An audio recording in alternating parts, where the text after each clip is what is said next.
Good evening. Roger Graham here. It's a warm, early summer's evening here at Dudhope Castle. This podcast is about the final book in the second series of Orsus, The Reckoning. It feels like we have taken a long time to get here. Well, about 2 to 3,000 years to be precise. But it may feel like the end. It most certainly is not.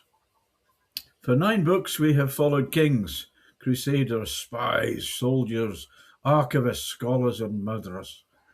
We have crossed battlefields from Jerusalem to Waterloo. We have walked through the ruins of Montsegur and stood beneath the mines at Messine. We have entered the Vatican, and we've followed Otto Rahn into the massive caves of the Ariège, watched the rise and fall of empires. And throughout all of it, there has been a single question. What is the Prowler? Well, tonight we finally reach the reckoning. But perhaps not in the way you expect. Because this story was never really about finding something. It was about understanding why so many people spent 2,000 years looking. Part 1. The Long Failure. The great revelation of Book 9 is remarkably simple. The Consistory failed. Not recently, not in 1992, not at Montsegur, and not certainly in Nova Scotia, not at Nuremberg, not in Rome. They failed almost immediately. The moment William, Hugo, and Dusty disappeared into history carrying the Perla, the original mission became impossible. What followed was not a search.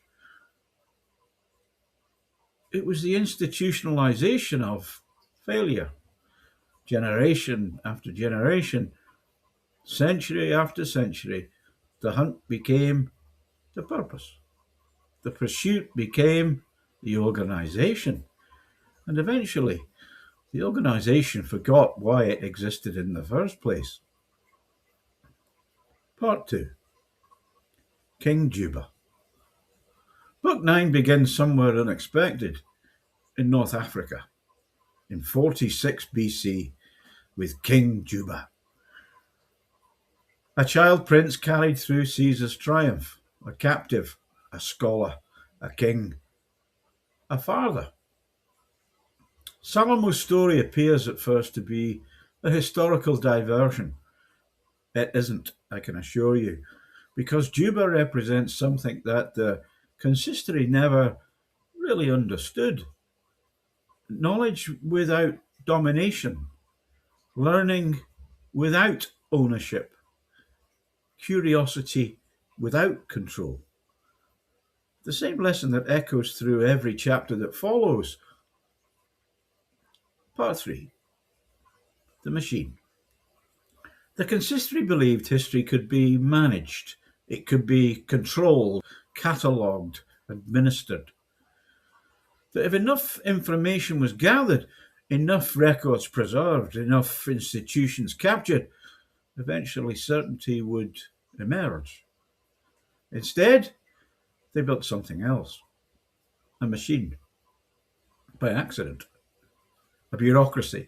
A self-sustaining structure that survived long after its creators had forgotten its original purpose. The frightening realization of Book 9 is that the machine no longer required villains. It only required administrators. Part 4. The Scholars. Perhaps the most disturbing chapter in the entire book is not about crusaders or assassins.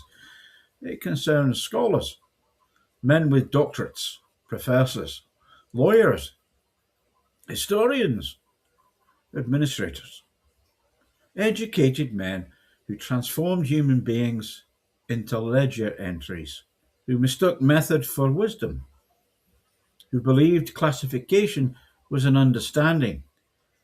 It is a lesson as relevant today as it was then, and possibly more so. Part 5. The Archive. Eventually, the Equis Bellici reached the Vatican archive. Maybe not through violence, maybe not through burglary, and not through espionage in the traditional sense. They may just simply walk in, photograph the records, copy the paperwork, and then leave. That might reveal the Consistory's greatest weakness, is the fact that it documented itself for 17 centuries, recording every compromise, every directive, every transfer, every justification, every adaptation it made, but also every mistake. It wrote down its own indictment. Part 6. A recognition. This is the true heart of the book. Not discovery, recognition. Roger sees it. Well, that's me. William sees it. Tom sees it. Hugo sees it. Salomo sees it. Helen sees it. And we hope that the reader sees it. The answer was never hidden, really. It was just misunderstood. The war was never about possession. It was about perception. The Consistory sought to control history. The Equis Bellici sought to understand history. Part 7. Sicarius. The final confrontation may well not be a battle. There may be shots fired, there may be swords drawn, there may be armies, but instead there might be a conversation, that perhaps the first time in 9 centuries, the man that is known as Sicarius finally asks the correct question, and perhaps William gives him the correct answer.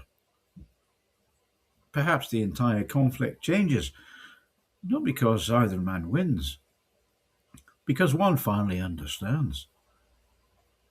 Part 8. Helen. In many ways, the real ending belongs to Helen. Not to William, not Sicarius, not to Salomo, to Helen. Because while the others are examining archives at institutions, Helen is carrying something entirely different. A future. Now, the past does dominate this series, but the future finally appears in Book 9. Quietly and without fanfare. Without prophecy and without certainty. Exactly as it should. To close. For 9 books, the Orsus series has explored a single idea. What happens when certainty becomes more important than truth? The Consistory answered that question one way. The Equis Bellici answered it another. Book 9 does not provide all the answers. It was never supposed to. Because some things are never solved. Maybe they're just recognized, and perhaps that is the lesson for us all. The truth was never emerging. It was returning. Thank you for joining me. My name is Professor Sir Roger Graham, and this has been Orsus, The Reckoning.